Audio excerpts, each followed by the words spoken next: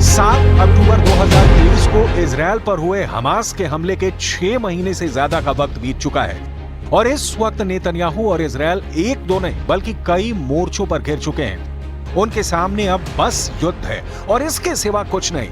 इस वक्त इजरायल के लिए 4H बहुत बड़ा खतरा बन चुके हैं। इन चारों H के बारे में बहुत गौर से समझिएगा, क्योंकि इन चारों H को ईरान का पूरा समर्थन है।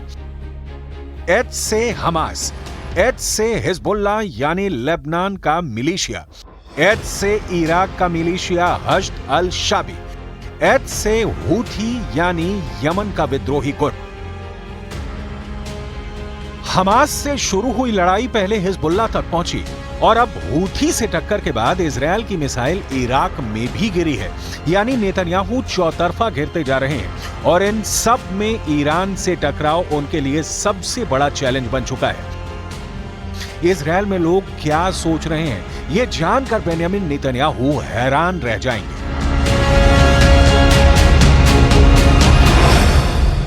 We are very worried about the situation, and we actually don't know what the solution is. I hope it's going to be peace. I mean, nobody's going away from this area.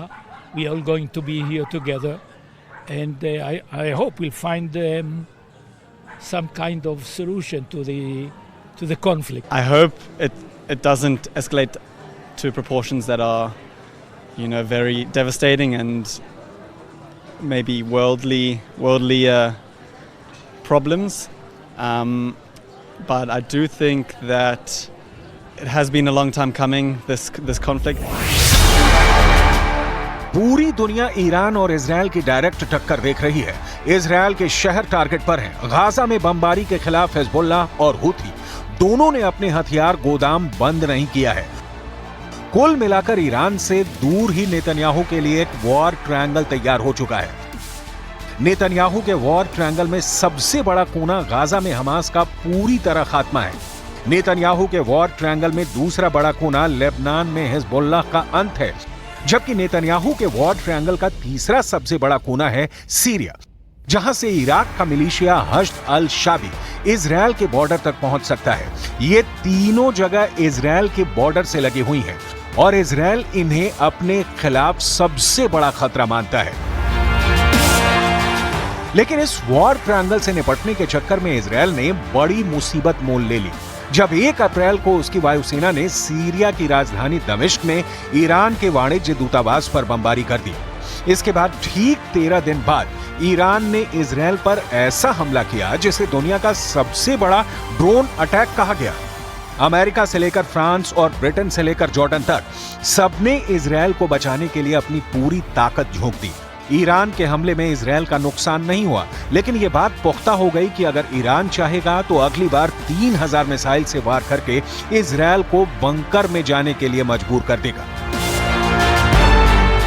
इस वक्त Iran और Israel 2 कैंपों में बटे हुए हैं। इसे महाशक्तियों की टक्कर कहा जा रहा है। एक तरफ अमेरिका है तो दूसरी तरफ रूस है और यही दुनिया का सबसे बड़ा खौफ भी है।